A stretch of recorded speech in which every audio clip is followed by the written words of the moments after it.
So the owner has graciously let me get behind the wheel of this car. And let me tell you, it is an experience. I mean, it's very raw. It's, I don't know how to convey to you how connected you are to the car. There's no electronics, there's no park assist, there's nothing like that.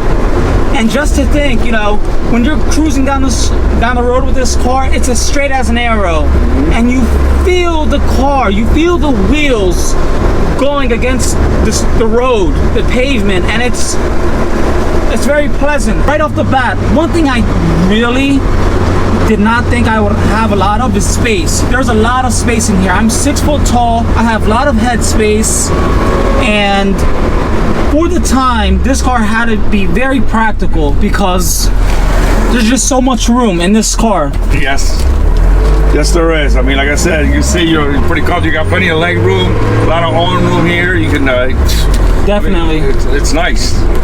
It's very spacious. You know, it's got a lot of trunk space. You know, it's pretty good. And one thing I truly admire about this car is it's a manual. It's a 4-speed manual. Doesn't get better than that, guys and gals. This is what a true enthusiast would have. Manual. If you're gonna have an old BMW, it has to be a manual. Even my BMW to 2001 330 Ci, I did have an automatic 323 Ci, and I had to get rid of it because I found myself driving it in the slap shift mode.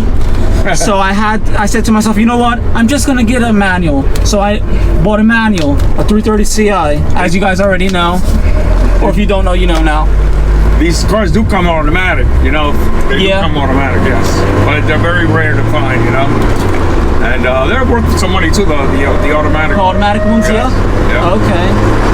So, but like I said, it's a very popular car. They're very hard to find. You don't see none around this area.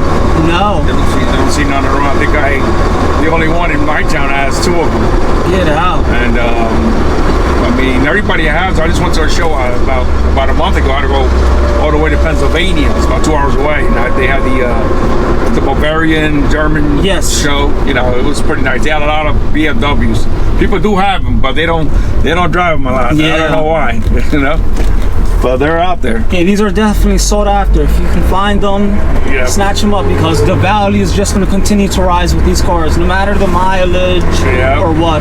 Because you know what, once it's restored, you know, these cars, you know, you're sitting on a investment. They start like 50. I mean, a nice car, you know, they start from 10 grand up. I mean, 10 grand, right? I was seeing a couple days ago.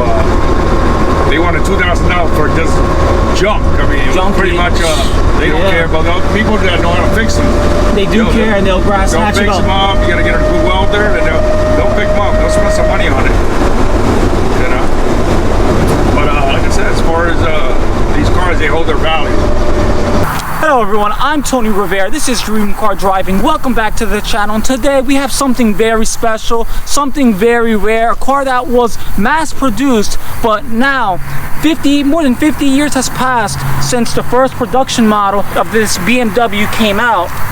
Let's talk to the owner and get more of an insight of his BMW.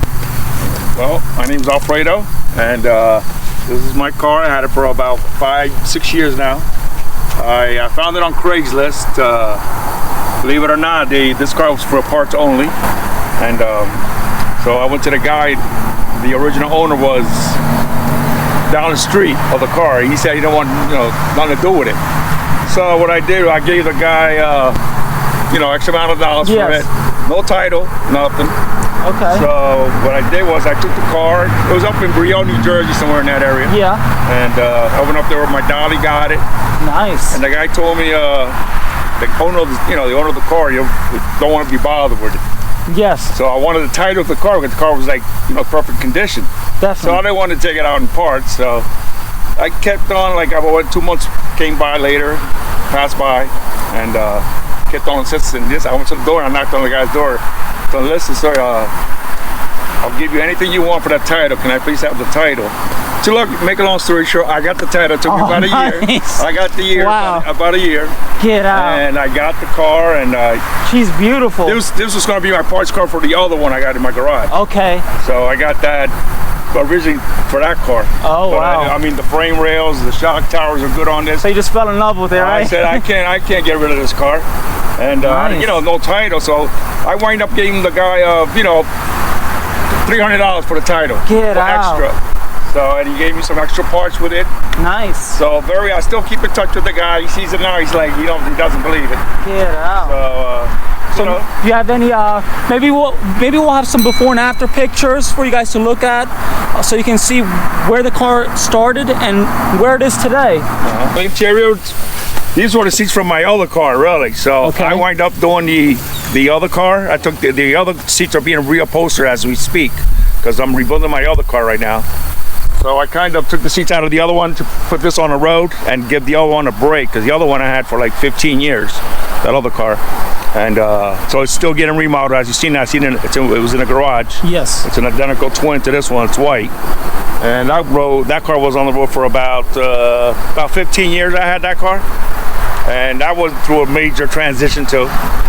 And I got the new rugs for this car. I bought the new rugs. I got pretty much all the interior. The seats are like I said from the other car. And the door panels, I got the new door panels for it. And that's pretty much it. I mean, I'm ready to pull the engine out again pretty soon, because I got to paint the Okay. you know, I'm just gonna put everything pretty much new. Gotcha. This car's been I got this car about 5 years ago, but I just finally got it on the road. It's been about So this is a single carburetor. it's a 30, 36 downdrafts Weber carburetor. Okay. It's not it's got a little Weber on it, so it's got a little pickup on it. So how much horsepower are we talking for a model like This this? here is about 125 horse. 125. Yeah, for that time. 130. That's good for that time. Yeah. Yeah, you can go up to like 140, 150 with a TII engine. Okay. Yeah. So Nice. My other one has the TII engine in it. This is a treat to drive. Let me tell you, I'm not gonna forget this. I love BMWs. I love the history of BMWs, where they came from, and just to be able to drive something so historic.